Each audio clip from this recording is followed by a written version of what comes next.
Professeur Renard, qu'est-ce que vous avez pensé de la réunion? Je pense que c'était une excellente initiative de réunir autour d'une grande table tous les acteurs réels et potentiels autour du diabète. Bon, comme on l'a dit lors de cette réunion, c'est pas du diabète, mais des diabètes, puisque c'est vrai que les problèmes posés sont assez différents pour le diabétique de type 1 et le diabète de type 2.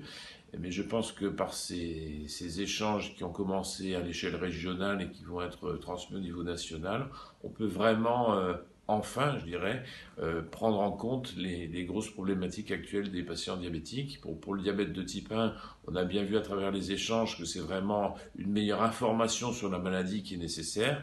Le diabète de type 1 souffre un peu de son appellation diabète, ce qui fait qu'il est confondu avec l'ensemble des autres diabétiques.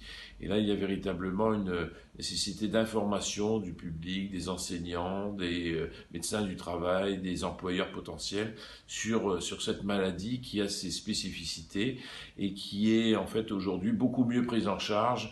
Et il y a vraiment une information nécessaire. Pour le diabète de type 2, le problème c'est, on l'a vu, qu'on arrive souvent après la bataille, c'est-à-dire que les patients qui sont à risque de diabète de type 2 ne sont pas appréhendés au bon moment.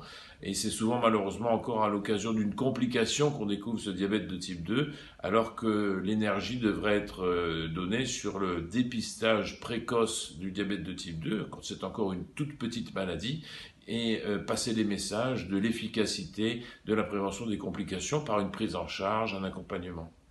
Quelle a été votre proposition et pourquoi? Alors, ma proposition, c'est justement de promouvoir le dépistage systématisé du diabète de type 2 chez tous les sujets à risque. On connaît bien maintenant les facteurs de risque du diabète de type 2, que ce soit les antécédents familiaux, l'excès de poids, les autres facteurs de risque cardiovasculaires. Et je pense que c'est vraiment là une action de santé publique urgente si on veut enfin prendre en charge cette maladie au plus tôt. Je vous remercie beaucoup. Après.